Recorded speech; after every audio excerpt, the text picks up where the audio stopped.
Hello, everyone, and welcome back to the podcast. Mike, DJ, and Doc. How's it been going, fellas? How y'all doing? Doing All well. is well. How are you all? Doing pretty good. Excited about another podcast to get out here to our family. Yes. And definitely, we're going to have a very, very good topic today. But before we get into that, I want to introduce our very special guest. We have in studio with us Mr. Christopher J. Parker. Come on, y'all give it up for him. Welcome there, brother Parker. Welcome. Glad to be here. Glad to be here. The energy is great, and this is a beautiful day out in Joliet. Glad to be here. Excellent. Glad. Good. We're glad to have you. So, Mr. Parker, for our family and everyone that's listening, tune in, just give us a little bit of something about you. You know? Yeah, sure. No, thank you. First of all, thank you all for the invite. Really glad to be here and talk a little bit about who I am. So my name is Chris Parker, and currently right now I am a vice president with Wintrust Bank, and my role for the bank and in which I've been in for the last I've been in commercial banking for almost the past 5 to 10 years. But before that, I used to go around and manage bank branches. Okay. I took on my first bank branch at the age of 22 years old. So I've been managing bank branches since 22 years old. I've managed bank branches out in Joliet, Bolingbrook, downtown Naperville, and Bellwood in that Maywood area, in the west suburb, Proviso Township, and then recently, within the last, I would say 5 to 10 years, I've gotten off into commercial banking, in which, as a commercial banker, I'm in the community and commercial lending space. And basically what that means is I lend to small businesses that need some type of access to capital to further their overall wherewithal in business enterprise. So that's really something I'm very proud of. It's something I've left the bank branch life to go into commercial lending, and I really love it. But a year or two ago, the bank asked me to step into a different role, and that is of a Community Reinvestment Act officer. It's on the compliance side of things, and basically what that does is that role says I am the officer of the bank that is looking out throughout our low to moderate income neighborhoods to make sure that there are lending efforts going on in those areas. Yeah. Most banks tend to happen to put bank branches in areas of a certain level of wealth. And so that role just makes sure that, throughout over time that the activities and the lending efforts are not skipped in terms of communities that really need it most. And so that role involves me making sure that I am present, working in communities. Most people don't know before I came over to take on the role of the African American Business Association, I used to be a chamber president out in the west suburbs for about 4 years. I led that chamber down the area. That's how you start to show up. You see people and their nature and where they're at. Sometimes banks don't do that, but in my role, I'm able to represent the bank and show up in communities to really make sure that there's equity across the board. But not only that, I'm a twin. I have a twin brothers. We're born 12 minutes apart. I'm married to Takara Parker, who's the principal at Joliet West High School. My mom is an entrepreneur. She started her business probably around 15 years ago. She started off cleaning, being a custodian for high schools, and walked off her job one day and started her own cleaning business. And so my twin brother and I sit on the management team and the board for her cleaning company. From an entrepreneurship standpoint, I go to church here, born and raised here, and most people may or may not know my grandfather was Drew Parker, who owned 4 laundromats in Joliet, and all my life we spent time in the laundromats and watching him build his enterprise. So that's who I am. Yep. I remember him. Yep. Because he had one down there on Collins Street. That's I believe. correct. Yep. Then he had one over there on Washington Street. Yep. I think those are 2 that I know about, but I used to go to the laundromat, you know, before we had wash machines in the houses. Yep. This is a little bit farther back. Yep. But yeah, I do remember him saying that he was like the maintenance man or working on it. But he was an entrepreneur. And I've recently seen him get recognized on Facebook as his in history from Black entrepreneurs in Joliet. Yeah, well, in the 80s and the 90s, when most people could not afford a washer and dryer in their homes, you know, they relied on those particular services. And my grandfather, what he's known for is, you know, when most people didn't see Black businesses, growing up, our generation and even older was able to see what Black entrepreneurship looks like. And my grandfather never left those laundromats. I mean, he was known for being at the laundromats, fixing the machines, showing up, greeting people, making everybody feel like they had a home there. Yes. And for a number of years, those laundromats really, were in Joliet and was really a place that everybody would go and meet and see neighbors and people. Oh yeah, literally. Absolutely, yeah. So yeah, those are the good old days, man. Those are the good old days. Well, good. It sounds like right now we're gonna have a lot to glean from you on this show, from all your experience and everything. So we really gonna go ahead and get into it. Absolutely. And today's topic, and like I said, today's a good one. Today is why integrity is important to leadership. Oh wow! Why integrity is important to leadership. So I'm gonna start out with our famous quote, as we always do, and this one's coming from Dr. Myles Munroe. Oh yeah, Dr. Myles Munroe. People will not follow you if they don't trust you. Character attracts loyalty. And he has this other one that we're gonna kind of tie them together. Character is integrity. Character is integrity. Now, just to give y'all a little background on Dr. Myles Munroe, he was born in April 20th, 1954, and he passed in November 9th of 2014, which most of us know from a tragic airplane accident. Was a Bohemian evangelist and ordained minister, avid professor of the Kingdom of God, author, speaker, leadership consultant who founded and led the Bahama Faith Ministries International. And we know it is a plethora of books and videos out there with Dr. Myles Munroe, that if anybody's looking for any kind of information on leadership, even in ministry and in business, he has covered every topic from top to bottom. And I don't know if you guys are aware of this, but he used to read the Bible from beginning to end once a year. Every year he read it from beginning to end once a year, because, you know, you always gaining more from when you go back and more is revealed to you. He used to do that every year, read it from beginning to end. Now, you know, that has to be a challenge right there. Yes, indeed. For us. With his schedule too, yeah. Right, with his schedule and everything. But he did that, and he wrote a lot of books. So, integrity. Integrity in leadership means having strong moral principles, standing by your words, and doing the right thing. Man.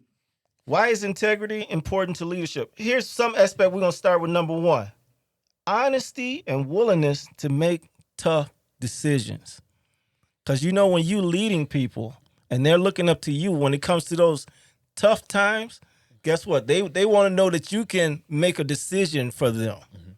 You know, they want to know that they can count on whatever you say to stand behind it. Because when things are going good, guess what? Anybody can stand up there and tout and say, okay, let's go this way. But when it's going bad, that's when it's revealed where your leadership is at. I mean, anybody want to open us up on that honesty and willingness to make tough decisions? That's good. Yeah. That's real talk. Dr. Myles Munroe, and you know, character, you know, difficulties and challenges expose true character, integrity, and integrity. You know, I mean, opposition will expose what's really within a person and their ability to shift, transition, you know, etc. We got this thing that we incorporated the workplace with my team. It's called being able to adjust on the fly as a leader. Mm-hmm. And that's the mark of a true leader, is being able to make adjustments on the fly. That means that we are already flying. But sometimes life brings things to you. You got to adjust, but keep moving. You know, a lot of people can't make adjustments on the fly. They'll just shut down, you know, and sink rep. So I think the mark of a true leader is to realize we're going somewhere and you're going to have to make adjustments. You know, opposition creates opportunity. You got to realize that. A lot of people run from opposition. And even the greatest Solomon in the Bible, the wisest man ever lived, he said, if you faint on the day of adversity, your strength is small. You got a lot of people with small strength because adversity will test them and they faint. That means give up. That means what we going how you gonna be the leader and holler what we gonna do? You know? That's right. The leader can't be the one saying what we gonna do, because everybody like, what you tell us. Yeah. Anybody got any ideas? No. Hey, you know. Hey, but no, I'm gonna leave that right there. Yes, adversity. On the day of adversity, it will always, you know, signify what's really within a person, you know, and you see it in a lot of things. We see it in sports. You see it across the board, you know, when people run into adversity, how do you gonna transition out of this? Mm-hmm. You know, I mean, definitely. So I'm gonna leave that there because I can keep going. I love this topic. This discussion. Oh, this Yes. it's good. Honesty and willingness to make tough decisions. That's it. There it is. Yes. I Anthony mean, Davis. Don't do because- now. James is down, man. Come on, Anthony Davis. But let's grown them now. I mean, what? Hey, it's life challenge. It creates adversity. Now what you gonna do? But see, you know what? Even if like you said, not only in business and in organization and stuff, one of the toughest things in your family. Guess what? As the leader in your family, male or female or whatever, sometimes you have to make tough decisions. And you know, it's not going to be favorable among maybe everybody in there. And you know, you have to be strong enough to do that. You know, so yeah, like you said, it's not easy when everybody looks to you to do everything. Now, it's good if we can collaborate on something, but still the ultimate decision had to come down to the one leading the way. Yes, that's visionary leadership. That's called visionary leadership. Kind of connects with our last discussion.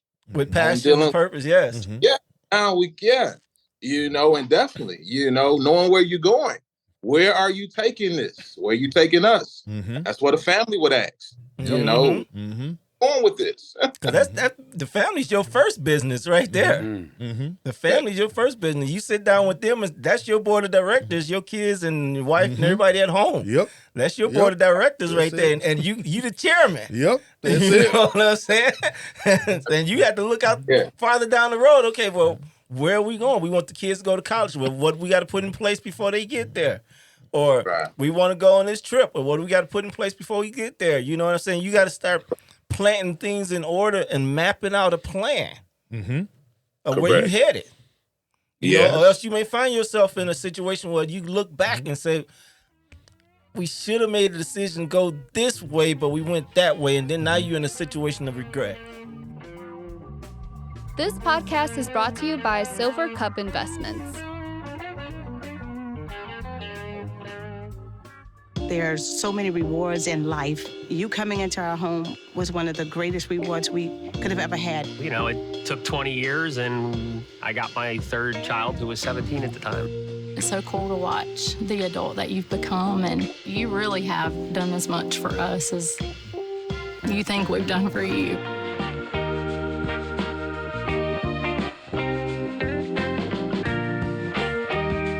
I'm looking at Proverbs 11 and 14, and it says, where no counsel is, the people fall. Where there's no counsel, people fall. But in the multitude of counselors, there is safety. And when I think about this notion of tough decisions, I think opposition builds dexterity in people. And when you're looking in a situation in life where there's so many things happening, wickedness in high places, the scripture calls it, in things of the air. When you start thinking about this thing from a spiritual notion, we need leaders that is going to lead and that is going to present their whole self to situations and to people so that people will be able to follow, so that there will be good counsel, so that there could be wisdom. All of these things come together to help us to make sure that we're able to lead people. When I look at leadership, I look at who is behind you. Who are the people that you're leading? And you all said it so finely. The first people we're leading is our families. And then after that, then you're an influential person and other people are around you. Well, imagine when you're talking about tough decisions, people need to be able to see leaders that can lead through toughness. People need to be able to see leadership that can lead through opposition. You know, I think recently about city council, they had a decision that was up on the voting deck to really talk about a development opportunity that was basically more manufacturing coming to a side of the town that has a lot of manufacturing, and people begin to speak up and talk about this thing. Well, from the decision maker side, the people that's got to sit on that dais, they have to make the decision to say, hey, if we don't do this, then there's no economic development and there's no tax revenue going on our books to help us to balance our budget and help bring, wherewithal to our town. But if we go against this because the people say this is not what they really want for economic development, then where do you go? Well, there's a tough decision there that somebody has got to make. And I just think that we're living in the day that we need people that to where the point that was made earlier, that when there's a tough decision made, recognize that there's always an opportunity. And when leadership stands up in the face of opposition with strong dexterity and is able to look at that as an opportunity for an opportunity for growth, then I think you start to develop new ways of leading people. So an example would be, how do we then, if that manufacturing company or that particular concept did not work for that particular side of town, then why don't we take that same people, bring them together and try to figure out what is a good replacement for this particular piece and how do we go after that? There's always opportunity with opposition, but you have to have strong dexterity and tough skin to be able to look people in the face and not only provide them guidance, but to provide them hope and opportunity to go from point A to point B. And to me, that's what strong leadership encompasses. That's good, because see, everybody ain't gonna be on board when you first take off. Absolutely. No, and not at all. You got to realize the ones that's not on board, well, sometimes you may have, if the decision is to move forward, you have to move forward. And then hopefully, eventually, they come aboard later as it starts to develop. Because sometimes they just don't come on board because they just don't see it. No matter how you explain it, no matter how you analyze it, no matter how you draw it out of any PowerPoint or whatever, it's just they can't see it until some groundwork is laid down. And then once it started to form a little bit, they said, oh, now they're starting to put the picture together. And then those might be the ones that was lagging in the beginning, may be the ones that jump right to the forefront and lead the charge. Yep, absolutely. Once they can see it. Yep, absolutely. But a pastor once told me this. A pastor once told me that the biggest challenge of being a pastor is most people will try to see what he can't see versus seeing what he does see. And at the end of the day, if we can ever get people to try to see what the visionary sees, we'll be in a much better place. We got work to do. You got something you can really say, Doc? Yeah, that's powerful. And even to go, back to what you mentioned about a development, it comes to mind. I've been sitting on this for a while now. Years ago, back in 2003, here in Chattanooga, there was a mayor that instituted instituted something called Enterprise South. Okay. And he built this and just made a park. And he had a vision. This way back in 2003. And what they did, they put this big water fountain in the middle of the street of it because it was just a big open area called Enterprise South. And that was it. And it led to nothing. But he had a vision, but he built this big water thing. And now, I mean, big fountain in the middle of the street, beautiful. You just look that way. But you know what's there now? Volkswagen is down there. Amazon is down there. The hospital down there.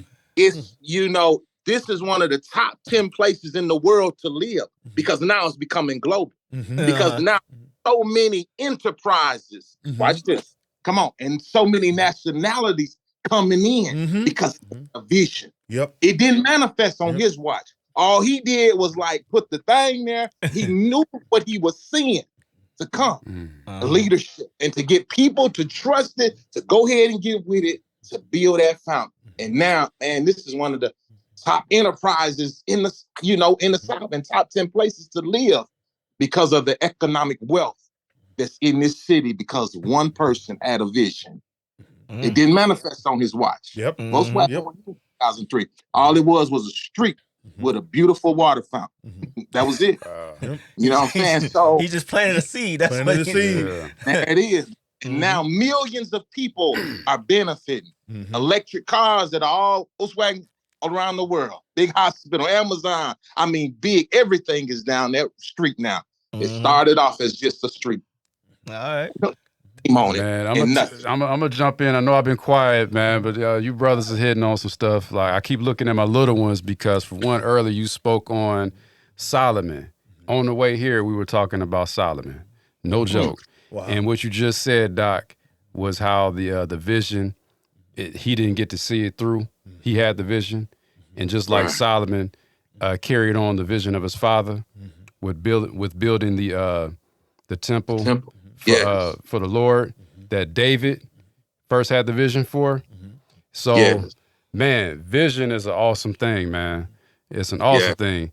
Now, also what you just said, Brother Parks, as far as you said the pastor has the vision to the congregation. The pastor sees something, but most time the congregation, I don't know if you said congregation, but most time the people look for the things that he don't see. So the question is, even for the family, husbands and wives and vice versa, what are some things we can do to help people to see the vision and to lessen them on pointing out the things that they can't see? That's what I'm wondering. Yeah, that's the $1 million question, though. Because really, what you're asking is, how do we help activate faith? Because that's what's required to be able to attempt to see something that's really not there. Faith allows us to be able to see it in a lens that may not necessarily show a artwork, or in terms of we may not see the actual outcome, but we have to trust and trace the hands of God. And we have to believe that God is going to lead us somewhere, that we're going to go somewhere with this. And this goes back to again, we have got to come back to real servant leadership. And servant leadership is really being a slave to people and really being in a position to be able to see that where we're going is for a greater purpose, for a greater cause. And I think we as leaders, we have to do a better job of making sure people understand that this is not about us. This is a slave to the work, a slave to folks that are less fortunate to us, so we can get to a destination that that we're not at today. But even when you look at the Pharisees and the children of Israel, they had to constantly be reminded that, hey, there's something greater happening, that God is not hadn't brought us this far to leave us, that you got to hold on to our faith. So I just think we have to make sure that we're working on how we could continue to build each other up in this faith, how we could continue to remind each other that there is greater at the end of this thing. And a lot of this is what we're doing now. And that is we're just encouraging each other in faith, encouraging each other to stick to the vision, encouraging each other to continue to be guided by God so we can achieve where we're trying to get to. Oh Absolutely. man, that's good. I tell you what, y'all just done stepped off into the next one, being a role model of integrity in front of others. Being the role model, not just telling them. Walking it out in front of them. Because see, like I said, when you walk it out in front of them, not only do you gain a lot of wisdom, but guess what? They can see it happening in front of them. And sometimes we believe what we see more than what we can tell somebody. That's true. You know, we believe what we can see more than what we can tell. And see, like I said, being that role model and being a consistent in the small things. The small things. Because see, sometimes we overlook some of the small things that are not grand out in front. And those little details that we sometimes pass over, those are the very things, the building blocks that we need in order for that big vision to come into play. Is those little small details and being consistent in that. Because if you good today and then next week you decide you don't do nothing, and then the week after that you do something, and the week after that you don't do nothing. Now you're not even building momentum toward it. And people would ride with some momentum if it's consistent. You know, they won't, if you jumping in and out, they be like, well, how's he feel today? You know what I'm saying? Well, let's see how he's going today. No, if you steady, they'll line up behind you. They'll line up behind you if you steady. Man, these are good tips, everybody. I mean, consistency also builds trust. Trust and faith are very closely related. Man, again, y'all are helping me. Again, Doc, Brother Parks, Brother Mike, thank y'all. But I tell you what, that's what we do here. We give information for those that are tuning in, that they may find something that transform their life. That they may hear something, and like I said, they ain't even got to take our word for it. They can go ahead and research it out and get a better understanding. You know what I'm saying? But at least we sowing those verbal seeds on here on the Mike, DJ, and Doc podcast. Indeed. Shameful plug. Shameful plug. I love it. I want to bring this. So I recently started to see a therapist every week. Okay. As the Lord is moving me into a new area of life. I'm praying and believing in God that I'll continue to move into a direction to where I'm able to look at all areas of my life and make sure that I'm flowing in the areas that He would on all cylinders. And I think it's important for leaders to take time out to make sure that you see about your mental capacity, because everybody is pulling at us as leaders, and we want to be in the best position for them. But one of the things that she quickly brought to our attention, she brought up a book that we started reading by John Mark Comer called The Ruthless Elimination of Hurry.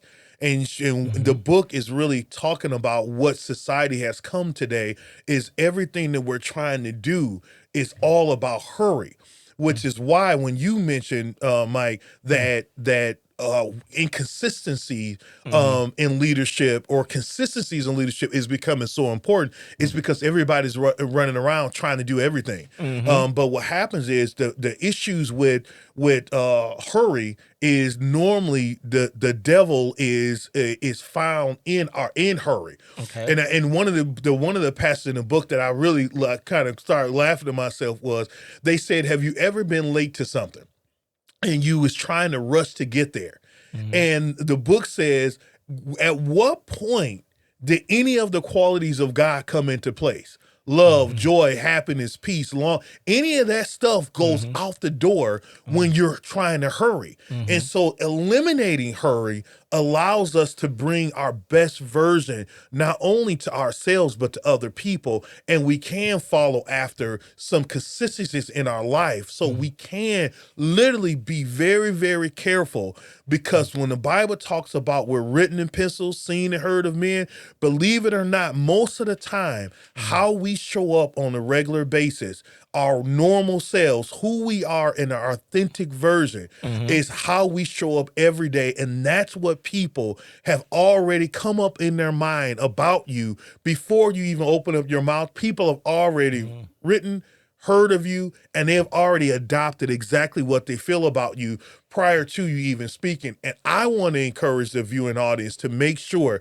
that when this is all said and done, that we practice how we show up every single day to live this authentic life. And for me, I think the only way we do this is we have got to have a personal relationship with God, and God has got to help us every single day to become the best version, because we are all infallible. None of us are perfect. As a matter of fact, the Bible says our righteousness are as filthy rags. That means that no matter what we do right on a regular basis, it's as filthy rags. But what God does is he steps in, he clothes us with his righteousness and allows us to step up and be the best person we can be. And that's only through Christ. And that's where our consistency can be found. Wow, man. Oh, wow. That's you preaching now. Go ahead though. Go ahead though. I'm saying, I mean, I'm getting a lot right here. You got me thinking. My job. I'll do this quick. Go ahead, take your my time. job. So I used to be in safety for a time, and one thing that they just reiterate is don't rush. Most of the times when injuries occur is when people are in a hurry. That's right. Yep. And that's the physical aspect. Yep. That's right. Of a rush. But I'll tell you something else. Myself, to me, hurry is also synonymous with pressure. I don't like to be in a hurry for nothing, because I find that pressure, it takes away from my peace. So when you said the devil is in the hurry, come on. That's it. That's it. That's You're all up in there. And believe it or not, our whole world is there. Our whole world is secretly, in a sense, and when I say that, I'm making a opinion. I'm not saying that every single person. I'm just saying the vast majority of people live lives of hurry. And that's where the enemy is hiding out, trying to transform people into people of hurry versus people of long suffering and patience and safety and godliness. And so what we have to do as a people, we have got to get back to a place to where we can literally get back in control of our time, get back in control of our lifestyles, so that everything that we do is not so intent on getting somewhere, getting to some place at a certain particular time, and to fill all of our schedules up, because that's what life has become. We have to, as you pointed out, we have to practice a lifestyle of safety, and we have to be intentional about what we're on this work, what we're on earth to do. You all at the last podcast, I believe, was talking about purpose and passion. That's why that is so important, is because when you don't know passion and purpose, what you end up doing is you then get your hands in so many different things trying to find it, that you become ineffective and you lack purpose. That's right. You spread yourself way too thin, That's and it. like you said, ineffective in everything you touch. You just got your name on it. And like you said, just having your name on it is not getting the job done. And I don't, like you say, like I said, sometimes we say some stuff to get on people's nerves, but sometimes folks have their names on everything and they really ain't doing nothing. They just want to be seen. You know, just want to be seen. Just want to be standing out there. So when everybody stand up for part of this team, they get to stand up every time. That's it. They did nothing, but they standing up. They standing up. So, but I'll tell you what, speaking of standing up, we will go right into the next one. Standing up for what you believe in. Integrity. Standing up for what you believe in. So moving forward with that, you gotta know what your basic belief is. You have to know thyself. Now that is philosophy, but part of that is, guess what? You need to have an idea where you sit in yourself. I know you mentioned earlier about going to see a therapist or something like that. You know, and that's wonderful, because sometimes we shy away from that, and it's necessary nowadays because we overlooked that down through the years, and we can see the result community-wide, what has happened by neglecting that. And all the resources weren't always available to us in that situation that they are now. So that's wonderful that we're taking advantage of those things now. But like you said, having a basic foundational belief of what you believe in helps you to, like I said, put in perspective where you need to be standing up at, so that you don't fall for everything that comes along. Because a lot of people out there now come through and tell you a lot of good stuff. It ain't based on nothing. It sounds good. And then if you take that in and have you all confused, and then you leading your family or whatever you're trying to do, and now you all confused because you're trying to go off of what somebody else tell you. You need to know what you believe in and where you want to go. Yeah, I got to share this with you because it goes in with our conversation. This past week, Chicago had a consolidated election, in a sense called a primary election, to kind of weed out certain offices before you get to the main one. When we looked at the mayor's race, and we looked at those eligible to vote, our young people, the youth vote, I call it, came in at 2% of eligible voters. 2%. And if you think about that, we're in trouble in this area. And I think a large part of why we're in trouble goes about exactly to what your question is where are our leaders standing up, and why is it that some of our young voters don't see us standing up in the way that's meaningful for them to be able to want to get involved and to partake in this level of decision making. I think when this thing is all said and done, we have got to get back to the time where what I grew up with the old saints in the church growing up. Mom kept us in the church. And I'll never forget, we were out playing basketball, and we knew it was getting time for church, but we had to get that last shot in. And so I never forget Mom jumping in the car, and man, we must have took that ball, threw that ball down, and jumped in that car because we got in trouble and we didn't go to church, man. So we had to make sure we were there. And so I never forget the old saints they taught us dedication. They taught us what I would call holy boldness. They taught us how to stand up in opposition. All of those things are very important because our young people are watching us, and they need to be able to attach themselves to people that are selfless and that are willing to be bold for what they believe. And I think as we start moving towards that, I think we will start to capture a generation that some of us may feel like is lost. I just think they're waiting for bold leadership to stand up so they can follow. If you have any questions for Doc, DJ, or Mike, please go to MikeDJandDoc.com, and don't forget to subscribe to our podcast. New episodes released on the 7th and 21st of each month. Matthew 25:40, Good News Translation, the King will reply, I tell you, whenever you did this for one of the least important of these followers of mine, you did it for me. We leave you with this question: am I helping at least one person? The Mike, DJ, and Doc podcast is brought to you by Silver Cup Investments. Recorded at Audio Hive Podcasting.